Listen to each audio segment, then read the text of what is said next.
Olwaleero bannannupa baggulwako emisango gy'okwenyigira mu dduyiro w'ekinnamagye bakomezeddwawo mu kkooti e Kanyanya okuwulira omusango gwabwe. Nga bwe batera okukola, bano olutuusiddwa ku kkooti bayingidde bakolobya luyimba olubazzaamu amaanyi.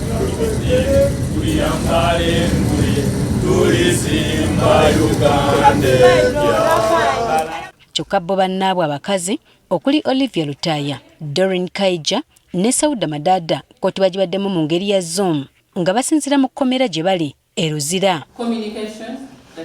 Kinajjukirwa nti ng'ennaku z'omwezi 7 omwezi guno omu ku basibe bano ate nga yamyuka omwogezi wa NUP Alex Waiso Mafumbiro yasaba kkooti omulamuzi ali musango gwabwe Damali Agumasimwe akyusibwe olw'okubeera n'ekyekubiira. Olwaleero ono akabatemye nga bw'atali mwetefuteefu kuva mu musango guno. Wano bannamateeka babawaabirwa bategeeza nga fayiro y'abantu baabwe bw'esusse okuteekebwako abantu abapya buli lukya. Buli lunaku bwe tujja ku kkooti bongerako abantu ku mpaaba yaabwe. Olwasembayo twaleka 17 leero tusanze 2.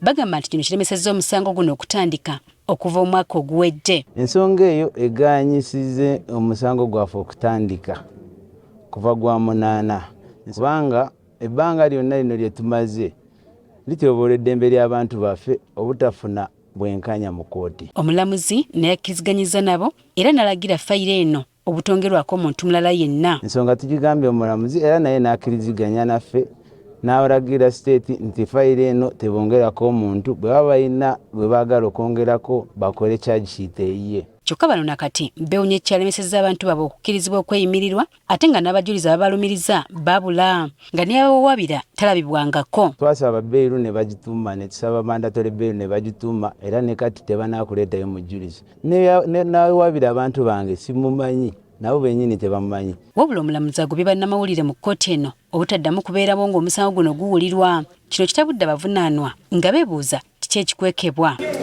It's freedom at all times. Unless there's something that they are lying about, let it be done glaringly in the media. The media is the fourth estate. It is an independent estate. If they have proof, let them prosecute us when the whole world is watching.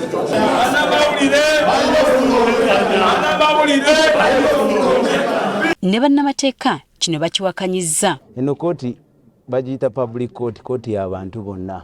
Ate guno omusango nga bwe mukimanyi n'ensalawo ya kkooti bw'ezekirambika nti guno omusango gwa public interest oba guli mu kwagala kw'abantu abasinga ate bakiranti baffe abasinga bakulembeze mu kibiina kyaffe. So okugamba nti mwabanamawulire muveemu ekisooka kijja kutoboola eddembe lyamwe ery'abanyamawulire n'abantu baffe abantu baffe abali mu kkomera balina abantu bangi be bakulembera. So bwe basigala nga tebawulira oba tebamanya bigenda mu maaso mu kkooti zaabwe abakulembeze baabwe kiba kyanjawulo. Kati bano bakomezebwawo mu kkooti ng'ennaku z'omwezi 5 omwezi ogujja.